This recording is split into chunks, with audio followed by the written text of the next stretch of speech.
E falando, né, aqui dos remédios da alma, aqui eu coloquei rapidamente alguns estudos que apontam efetivamente a influência das intervenções espirituais e religiosas na saúde de pacientes, inclusive com o CID-10, que antes processos de transe, de mediunidade era colocado com doenças, e hoje nós já vemos alguns lugares, alguns hospitais, observando o quanto as intervenções espirituais e religiosas vão ganhando também, não só o fato de você ter fé, a cura pelas orações, mas as intervenções que são colocadas em todo aspecto espiritual. E aqui eu pergunto, quem já recebeu uma cura pela fé? Quem já recebeu uma cura pela fé? Quem teria aqui? Vários relatos, né? Então, aqui, vários relatos. Eu não sei quantas vidas os seres humanos podem pular fogueira, né? O gato são 7, né? Dizem que são 7 vidas, não sei se é. Os seres humanos não sei. Eu já pulei 4 fogueiras, já era por ter desencarnado 4 vezes. Uma delas, nós estávamos em Buenos Aires para cumprir um módulo do nosso doutorado, um experimento lá que nós precisávamos fazer, passaríamos uma semana. E dentro desse módulo, lá em Buenos Aires, assim que nós chegamos em Buenos Aires, eu comecei a ter uma febre altíssima, uma febre muito alta, uma dor no meu abdômen aqui, na parte direita do meu abdômen, que irradiava a minha perna também, e ali aquela dor foi aumentando, o Fábio mediu a febre, dava o antitérmico, nada resolvia, 40 graus, já estava ultrapassando qualquer estrutura mental de equilíbrio que eu podia suportar. Então pegamos a nossa apólice do seguro de saúde, geralmente, né, quando a gente viaja, a gente faz a apólice de seguro, fomos para o hospital. Quando chegamos na recepção, a recepcionista disse, essa apólice não tem validade. Só que aquela apólice foi comprada junto com a passagem, na mesma empresa aérea. Então, se a passagem processou, era para a apólice ter processado também. E ela disse, olha, se vocês quiserem, estava eu e Fábio, tem um hospital público do outro lado da avenida. E aí nós fomos, eu com muita dor, atravessamos, fomos no hospital. Ainda na recepção, um residente olhou assim para mim rapidamente, isso tudo eu com dor, ainda tendo que lembrar de falar espanhol para poder ser entendido. E aí, rapidamente ele disse, apendicite, vamos fazer uma cirurgia. Imediatamente eu vi a Pombagira, 7 encruzilhadas do Águas de Aruanda, que nos acompanha, e ela disse assim, ela se materializou na minha frente e disse, saia daqui agora, volte para o primeiro hospital. E aí, do pouco fôlego que ainda eu estava, eu disse, Fábio, me tire daqui agora e me coloque de volta naquele outro hospital. Isso no nosso bolso, nós estávamos com todo o dinheiro que nós tínhamos levado para a viagem por cautela.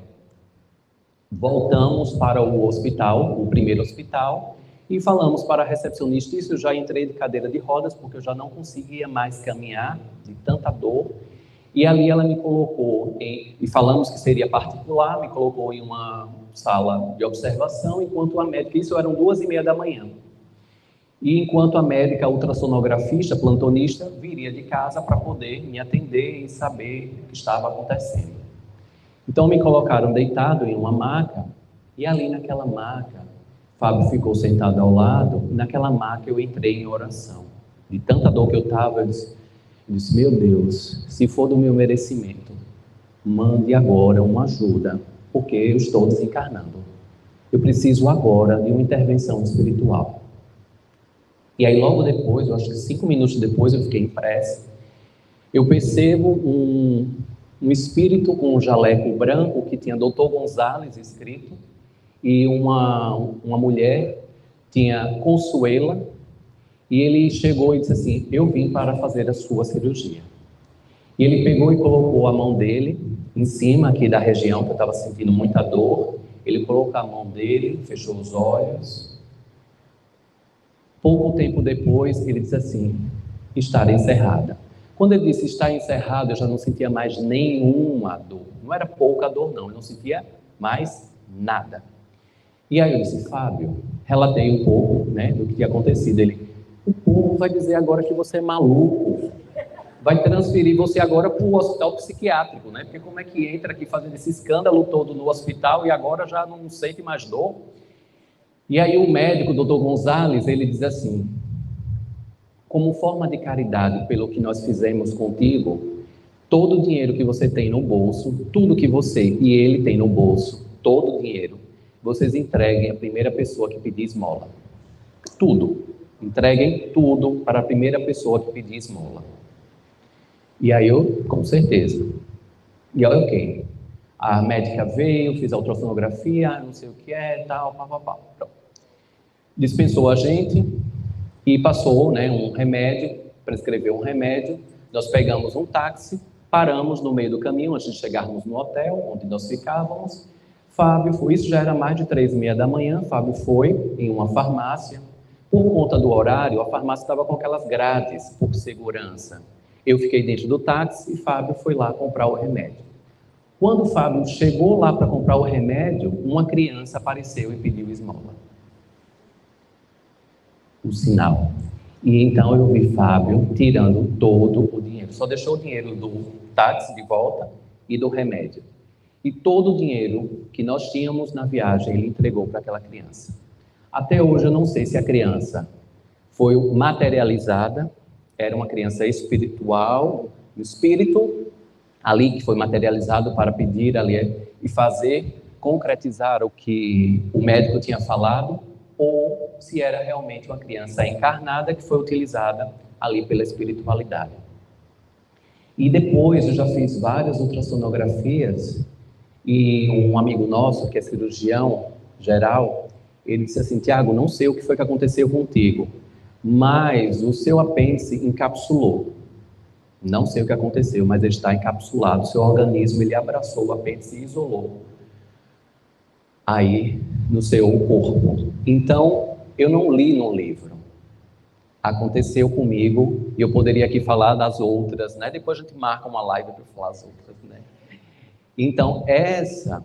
E depois nós tomamos as medidas judiciais cabíveis, né? Por conta da negativa, da pólice.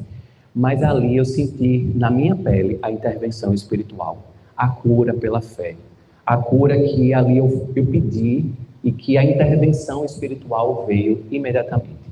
A equipe socorrista veio. Ali eu recebi uma renovação do contrato, tenho certeza. E aqui, né, senti como você está, eu não vou colocar música, Bárbara, não vou colocar música. Sentir como nós estamos é uma... Isso, pronto. Não vou colocar aqui a música, mas sentir como nós estamos agora, ou sentir como nós estamos no nosso percurso encarnatório, aqui já tiveram palestras brilhantes, sentir, né? Saber quais os sentimentos que nós estamos. Tem um exercício que eu recomendo bastante, que é, ao acordar, perceba qual o sentimento. Na metade do dia, perceba novamente. E antes de dormir, idem. Depois de 7 dias, faça um levantamento de quais os sentimentos que mais se repetiram no seu dia. E assim você vai ter uma sinalização que você mais está reverberando e, consequentemente, o que você pode pegar ali para aplicar em um tratamento. Porque muitas vezes diz que não tem tempo para sentir. E a gente entra em uma armadilha que é da comparação. Acredito que a comparação nos aprisiona bastante. A gente vive comparando que o outro está dessa forma, o outro desse assim, eu vou isso, aquilo, outro. E às vezes vem aquelas frases de infância que você não tira nota igual ao pessoal da sua sala, você não é igual, você não é boa, você não é bom igual ao seu primo, à sua irmã. Aquelas frases que parece que você está dando um incentivo, mas na realidade está traumatizando, porque você sempre está comparando e as competições imensas que vão separando cada vez mais. E aí vem os remédios, que eu coloquei assim, todos eles são infusões que ajudam a diluir os destrutivos venenos emocionais, que ameaçam a saúde física e o bem-estar da jornada espiritual. Sirva-se deles sempre que a alma precisar. Então, vou apresentar aqui alguns remédios e aí vocês usem sem moderação, tá? Primeiro remédio é o remédio da simplicidade. O remédio da simplicidade, o básico, aquele que permite aos demais remédios agir com maior eficiência. Porque ser simples é remover falsos obstáculos e abrir passagem para o que verdadeiramente importa. Lembrar disso ajuda o ser humano a parar de se complicar e gastar tempo e energia em uma insistência cega. Eu costumo comentar que somos complexos enquanto seres em experiência humana, mas sermos complicados é uma questão de escolha. A gente vai escolhendo complicar a vida das mais diversas formas. E aqui esse remédio da simplicidade mostra o quanto é importante vivenciarmos o essencial da vida. Às vezes a vida vai se tornando tão pesada, e às vezes lá no Águas de Aruanda também a gente chega e algumas pessoas querem da gente fórmulas, receitas mágicas, querem que a gente tire aquela dor imediatamente, que resolva imediatamente aquela situação. Talvez seja por isso que a Umbanda seja uma religião ainda que é vista muitas vezes como uma sub-religião, porque as pessoas vão ali para querer a receitinha básica, por favor, passa aí, mas não se entregam efetivamente na dinâmica da reforma íntima, na entrega do fluxo do que é essencial na vida. E como se consegue isso? Focando no essencial, como eu falei, no que de fato nos sacia e completa, que é o verdadeiro alimento da alma, sem artificialismo e sem cultivar segundas, terceiras intenções. À luz da simplicidade, a vida flui pelas veredas mais generosas. E o quanto nós estamos vivenciando uma era que parece que estamos em uma produção industrial. O rosto das pessoas parece que estão ficando iguais, todo mundo faz harmonizações faciais, que às vezes se tornam desarmonizações. E, enfim, parece que todo mundo quer ficar igual a todo mundo diante dessa comparação, desse pertencimento, dessa fuga de si. E esse mergulho para a alma, esses remédios da alma, ficam meio que esquecidos, caem numa superficialidade muito grande. E aqui a gente deixa de fluir efetivamente essas segundas, terceiras intenções.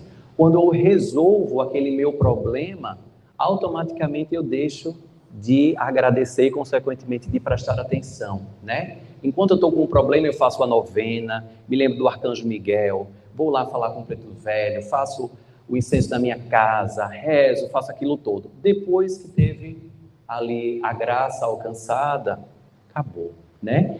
E se foi você, enquanto médium, né, que orientou, que fez alguma prática, que foi a ponte, meramente uma ponte. Ana Cristina falou da vaidade e o quanto é um risco também. Graças a mim, aquela pessoa chegou a esse patamar. Olha o que aconteceu. Depois que ela falou comigo, tudo se transformou. Então, a simplicidade cai muito bem como um remédio, né, para todos nós. Um segundo remédio é o remédio da tolerância. Necessitamos aceitar duas verdades bastante significativas. Nem todas as coisas desagradáveis podem ser evitadas e, mais importante, muitas coisas são desagradáveis porque nós as tornamos assim. Eu peguei essa frase de Sarada Shanti, que ela é uma das referências também de autoconhecimento, e o quanto é importante que a tolerância é uma manifestação de sabedoria, uma elevada conquista da sensibilidade espiritual. Necessariamente algumas coisas aqui, nem todas as coisas desagradáveis podem ser evitadas. E a gente vai para aquela frase de que não é o que fizeram com a gente, é o que a gente faz com o que fizeram com a gente.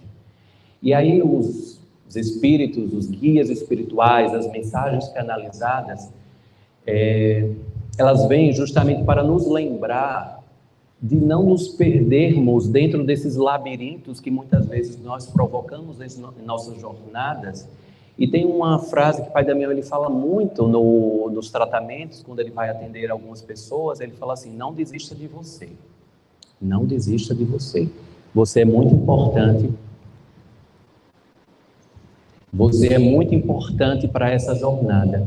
E aí me lembra muito essa tolerância, o quanto nós nos culpamos, somos muito rígidos com nós mesmos e, consequentemente, Diante dessas fórmulas mágicas que nós queremos estruturar as nossas autocuras, a nossa jornada aqui nessa experiência encarnatória, a gente vai deixando de ter essas tolerâncias que muitas coisas desagradáveis, porque nós as tornamos assim. De alguma forma, assumir essa autorresponsabilidade, nós estamos naquilo que nos colocamos.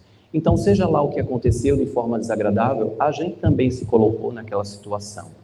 Então, o quanto é importante a gente ativar cada vez mais essa autorresponsabilização para não colocar somente no oculto, somente na espiritualidade, o 100% da solução de tudo aquilo que eu quero na minha jornada.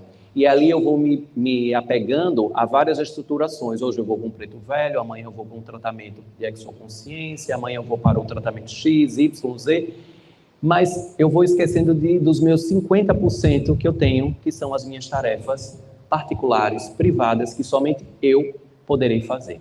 Enquanto eu não estiver fazendo também as minhas tarefas, logo a espiritualidade ela não vai conseguir atingir ali aquele seu ânimos que você gostaria. E o quanto é importante vivenciarmos essa espiritualidade que não coage, mas essa espiritualidade que ela é orientadora. Que nós temos o livre-arbítrio e o quanto é importante usarmos desse livre-arbítrio cada vez mais de forma consciente.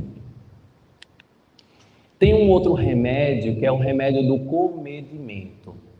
Viver como hábil equilibrista é possível se aprendermos a valorizar não só a importância de cada ação a ser manifestada, como também ponderando suas prováveis consequências. Antes de agir, respire e reflita.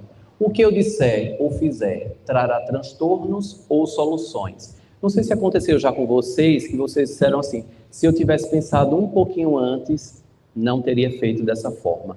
Se eu tivesse refletido um pouquinho, não teria tomado essa decisão. Se eu tivesse ouvido aquela orientação que eu escutei lá do mentor espiritual, que eu fui tão cartesiano, fui tão imediatista e não percebi o quanto ele estava enxergando o além. E eu fui tão cartesiano que não observei as estruturações que eu precisava dar conta de ressignificar da minha vida até chegar àquele momento que era para eu tomar aquela decisão.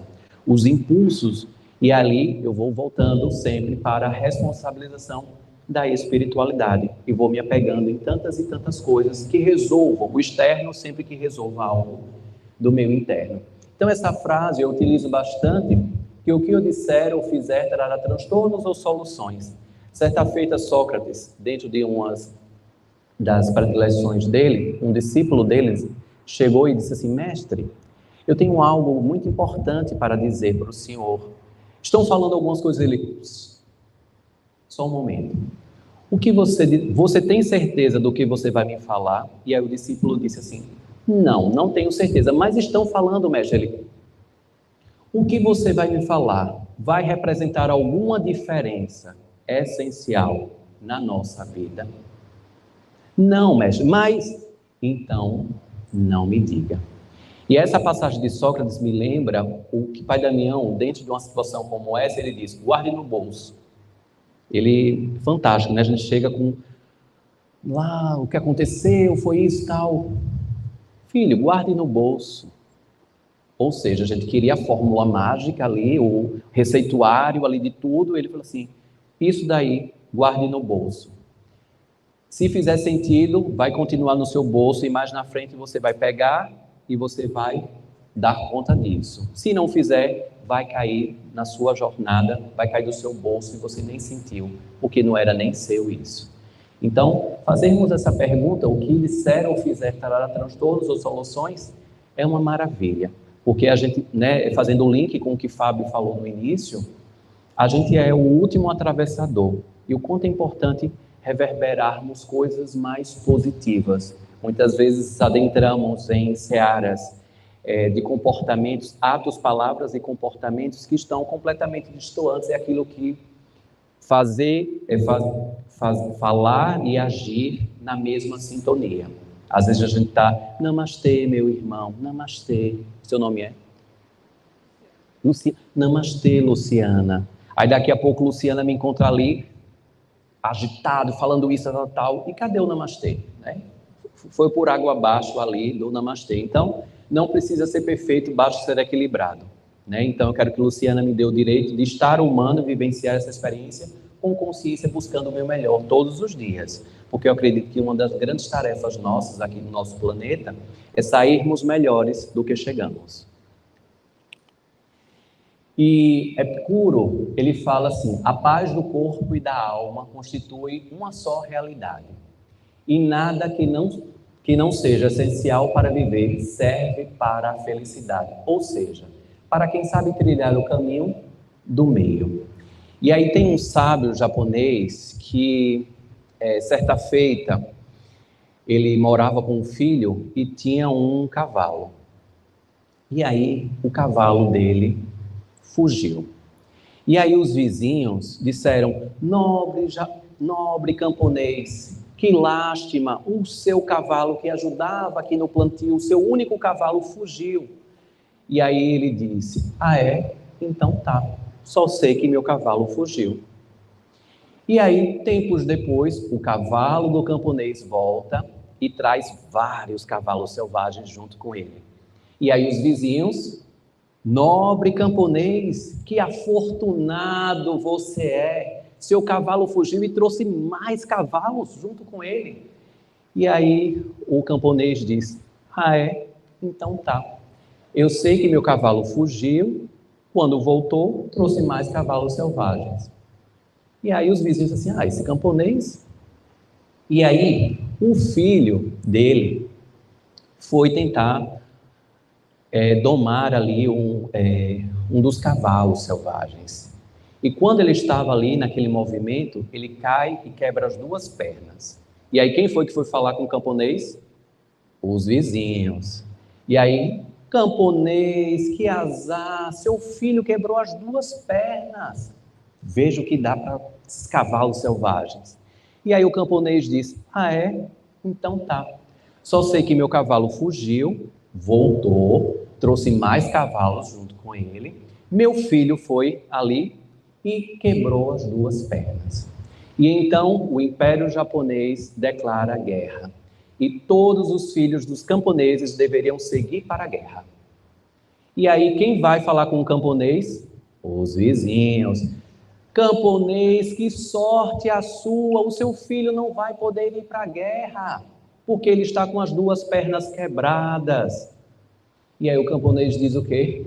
Ah é? Então tá. Só sei que meu cavalo fugiu, voltou, trouxe mais cavalos, meu filho foi tentar ali domar o cavalo, caiu, quebrou as pernas, o império declarou guerra e meu filho não vai para a guerra.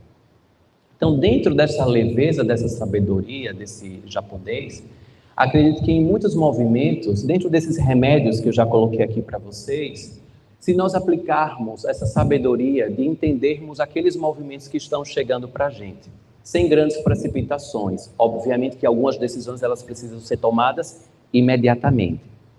E olhe que, o Água de Aruanda, a Casa do Consolador, várias casas espirituais que se propõem em estar ali em uma dinâmica de um fluxo, porque eles pedem, a gente constrói uma casa e diz assim: construiu essa casa, agora mais um pouco, daqui a pouco, além disso também, mais um pouco.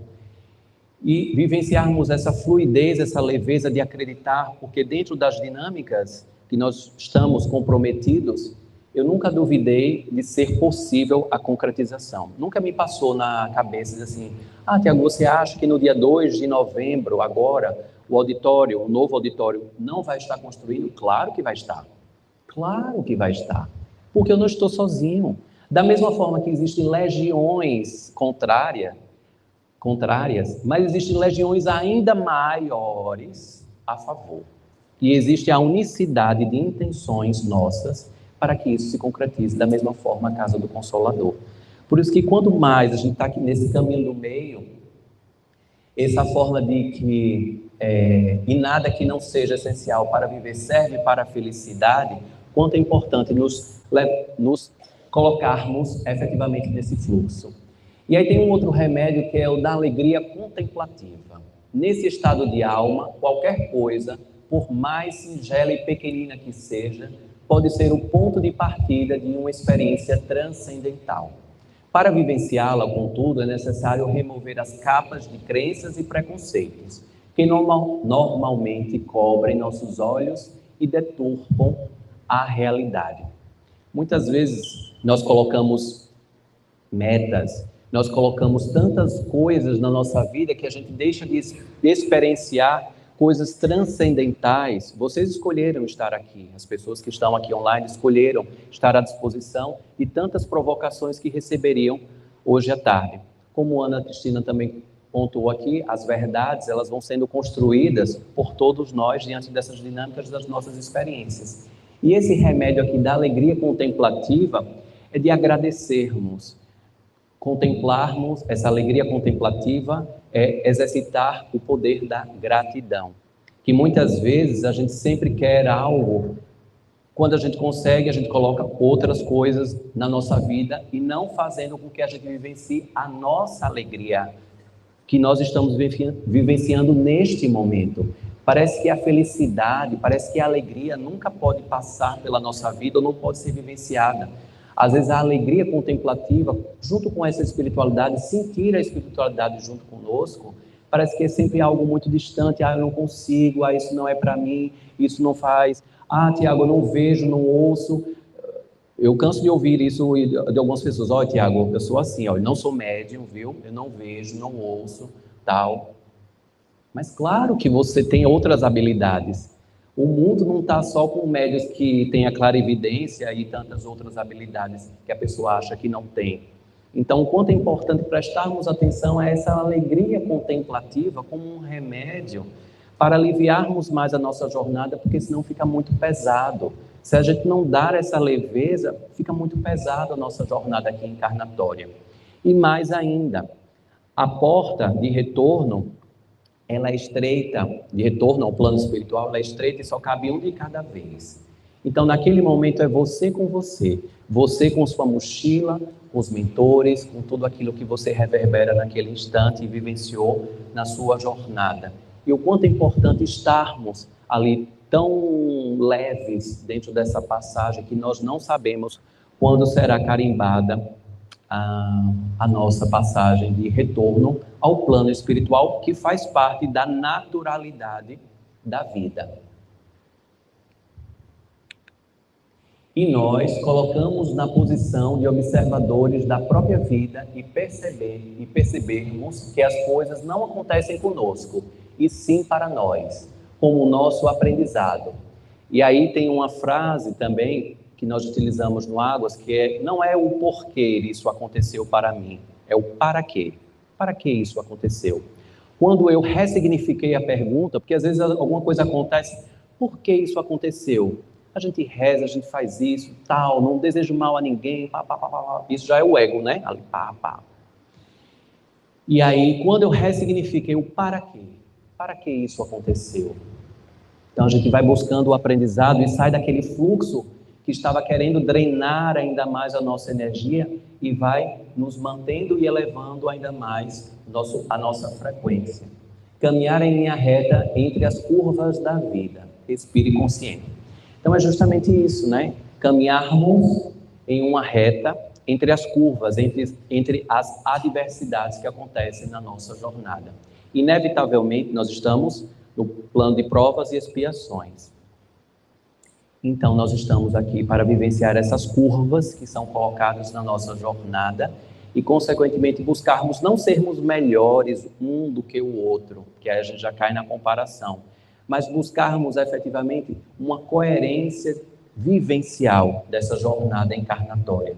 Quanto é importante cada vez mais a gente ir aplicando esses remédios que a espiritualidade vão colocando como pequenos antídotos a serem exercitados diariamente. Não precisa ser perfeito, basta ser equilibrado. A cada dia eu vou subindo um degrau. Recentemente eu coloquei no Instagram uma frase que diz assim: ao invés de você mirar a escadaria, observe o degrau, o próximo degrau que você tem para subir. Às vezes a gente fica tão lá e deixa de prestar atenção no caminho, no próximo degrau que a gente tem para subir. E aí, certa feita, tinha um ônibus escolar rural que os estudantes ficavam fazendo chacota com a inspetora ali dos alunos, que estava ali também no ônibus, e dizia assim, olha, a inspetora ela é meio maluca, ela fica dando tchau para as vacas, para os cavalos, para as plantas. E aí, E aí, certa feita, uma das crianças perguntou à inspetora, por que a senhora fica dando tchau para as plantas, para as vacas, para os cavalos? Ela, não, meu filho, eu não fico dando tchau para eles, não. Tá vendo essas flores que quando a gente passa, tem pelo caminho? Então, na realidade, eu fico plantando sementes para que o caminho até a escola fique mais belo para vocês. Então, quantas vezes a gente distorce e entra no nosso ego de quem é melhor, de quem não é, tal, que o outro é isso, aquilo outro, e o quanto é importante vivenciarmos as curvas da vida e buscarmos o para quê. Para que ela planta aquelas sementes, aquelas flores, que muitas vezes eu não estou observando porque eu estou no final da escadaria, olhando a escadaria sem prestar atenção no próximo degrau que eu tenho para subir. E aí tem um remédio do desapego, né? E aí Pai Damião diz que o maior apego é o apego do desapego. Então, às vezes você, olha, eu sou desapegada, viu, já vendi tudo, tal, tô apegado, vou lá morar no mato, viu, só vou ficar lá tomando banho de cachoeira, tal, vivenciar a conexão. Ok, maravilha. E o coletivo? E o coletivo, né? Você vai vivenciar lá a sua jornada na cachoeira, ótimo, maravilhoso, eu também adoro banho de cachoeira. E o coletivo, né? Então, esse remédio do desapego, para alguns, esse é um remédio difícil de engolir, porque é muito vaidoso, né? Olha, eu sou desapegado, moro no meio do mato, como as frutas que eu planto, eu converso com os pássaros, tal, ok. Mas será que você está aberto, disponível para recepcionar pessoas diante de demandas coletivas que podem ter? Quais são as transformações coletivas que você está empreendendo? Quais são os pulsos ainda maiores para essa construção da nova terra? Mas só ele contém o princípio ativo da liberdade. Descobrimos em sua bula que, com o desapego, aprendemos a cuidar de alguma coisa, amando-a e respeitando-a sem cultivar qualquer sentimento de posse sobre ela, já que tudo é temporário neste plano. Isso é estar em perfeita sintonia com a verdadeira liberdade. E aí, às vezes, a gente diz assim, porque o meu filho, o meu marido, a gente vai colocando as posses, né? O meu filho, o meu marido, o meu pai e tal. Estamos. É a pessoa que está como minha mãe, mas ela não é minha mãe. Então, quando eu deixo de coisificar, de transformar aquilo em um objeto para transformar somente o meu filho. Certa feita eu vi aqui numa placa, e assim, meu filho, minha vida. Aí eu disse, meu Deus, se o filho fizer a passagem, acabou com a vida da pessoa, né? E o quanto é importante estarmos atentos de que tudo é temporário, principalmente aqui nessa experiência. Obviamente que não é para deixarmos de cuidar dos nossos pais, dos nossos filhos, das pessoas que nós amamos. Temos afinidades e até mesmo daquelas pessoas que se colocam como nossos inimigos. Eu achei essa sacada fantástica de Pai Damião, que diz assim, filho, observe, enxergue Jesus nos olhos das pessoas que se colocam como seus inimigos, porque não fui eu que coloquei essas pessoas como inimigas, elas que se colocam. Então isso daí a gente vai dando essa leveza, e o quanto é importante lembrarmos que tudo é temporário. A pessoa apegada tem medo de perder, de ficar para trás, de não pertencer. Por isso sente a necessidade de prender as pessoas, as coisas, emoções, lugares, sensações. Permita deixar ir o que está impedindo a sua vida de se renovar. Então aquela situação que se você ama uma pessoa, eu também tenho plaquinha, viu gente? E aí, se você ama uma pessoa, eu acho fantástico essa lição, você pega uma areia. Se você espremer muito a areia, ela vai sair da sua mão. Se você deixar assim, o vento vai passar e...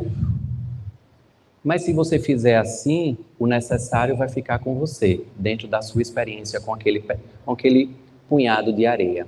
Então, talvez seja isso que esse remédio está falando para a gente. O remédio da percepção consciente, somente a observação neutra nos permite captar com clareza a realidade das coisas e das pessoas. Se desejamos alcançar os benefícios da percepção consciente, precisamos compreender que todos os erros e todos os sofrimentos atrelados a eles advêm de uma incapacidade de separar a ilusão que envolve cada coisa da verdade que ela contém em si mesma. Os mestres disfarçados. Nesse remédio, nos chama a atenção para talvez neutralizarmos a separação do que vem na minha vida, é bom ou ruim. Simplesmente estar na minha vida. Porque enquanto eu fico congelado, se isso foi ruim, se isso foi bom, o que é isso? Aí isso é ruim, e quem provocou? E quem foi que provocou? Quem são os culpados? Eu deixo de vivenciar o para quê e os aprendizados infinitos que eu tenho na minha jornada. Eu perco tempo. Aquilo aconteceu na minha vida. Ok, para quê? Vamos lá seguir nas resolutividades no apoio espiritual necessário. Através do silêncio, de alguma prática meditativa, Margarete aqui fez, antes do almoço, uma prática maravilhosa. Vamos escutando o que se passa dentro de nós, nos familiarizando com tudo isso. Conexão com a nossa essência. Confiar nos propósitos divinos. A vida é uma chama de vela acesa em meio a um vendaval. Eu adoro essa frase. A nossa vida aqui, na experiência encarnatória, é como se fosse uma vela acesa no meio de um vendaval. A qualquer momento, e aí já estamos em outro plano.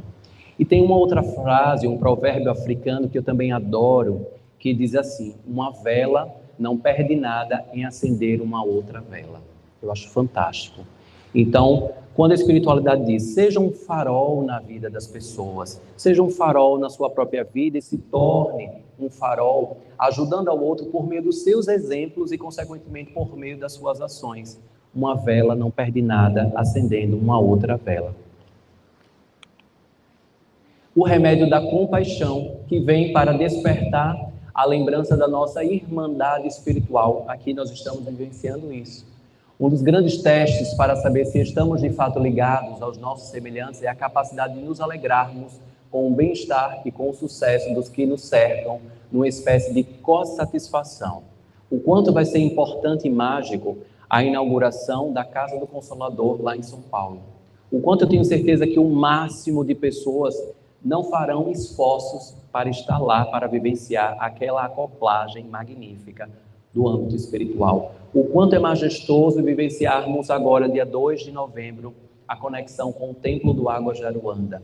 E eu tenho certeza que o máximo de pessoas também farão um grande movimento para estar conosco nesse momento ímpar, importantíssimo, e aí formando mais e mais portais de conexões. E essa compaixão de vivenciarmos, vibrarmos pela alegria dos outros, vibrarmos verdadeiramente. Poxa, que bom que você passou nisso, que bom que você está com essa alegria, essa felicidade, mesmo que nós não estejamos naquela mesma vibração.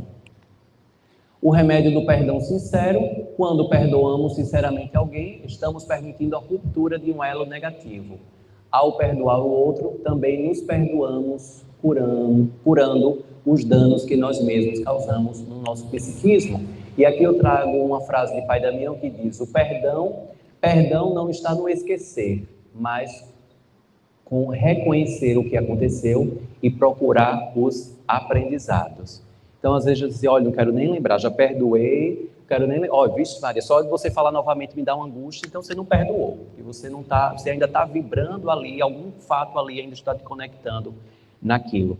E o quanto a espiritualidade diz: aprenda, não passe uma borracha naquilo que aconteceu, porque aquilo faz parte da sua jornada encarnatória, da sua história aqui. Olhe e aprenda com aquilo que passou na sua vida. Acredito que seja o último remédio, o remédio da fé espiritual. Sair do controle do eu para que o melhor se manifeste. Eu acredito que esse daí é um grande exercício, né? Quando a gente faz uma oração, a gente diz, olha, eu peço isso, tal, né? E que o melhor se manifeste. Quando a gente faz isso, a gente solta, a gente entrega nas cortes celestiais para que os guias, os mentores, todo o universo cósmico esteja ali, todos os seres cósmicos estejam ali de prontidão para observar se é o melhor momento para aquilo se manifestar na minha vida encarnatória, se aquele é o melhor momento. Então, quando eu entrego, solto esse fluxo, que o melhor se manifeste, a vida fica muito mais fluida, pois o melhor sempre se manifesta. Que isso daí não quer dizer que é o que eu quero, que o melhor para mim se manifesta. E aqui, para encerrarmos, eu trouxe aqui uma frase do nosso queridíssimo mestre Chico, que ele fala: ninguém cruza nosso caminho por acaso, e nós não entramos na vida de alguém sem nenhuma razão. E eu tenho certeza que vocês entraram na vida do Água de Aruanda com uma razão muito sublime, que só saberemos, nem sei se nessa encarnação, ou se quando estivermos lá no salão de Xanadu, ou em tantas tarefas em Eudora, ou em Alvorada dos Sonhos, ou em tantas outras tarefas de outros planos, porque somos seres infinitos em essência. Que estejamos na matéria, mas que não sejamos a matéria. Que possamos vivenciar de maneira muito mais fluida, muito mais leve. Estamos, mas não somos a matéria. Seria muito chato se fôssemos somente a matéria, né? E aqui tem, o que importa é o contato com a essência divina. E que não desistamos jamais desse mergulho, dessa imersão profunda e também edificarmos os nossos movimentos por meio de ações. Pois a espiritualidade faz a parte dela e precisa que a gente também, por meio dos nossos atos, palavras e comportamentos, possamos agir como faróis nessa seara que Ele tanto nos busca. Gratidão, espero ter contribuído de alguma forma para vocês, plantado uma semente. Coloco aqui essa flor do Arcanjo Miguel no coração de vocês. Gratidão.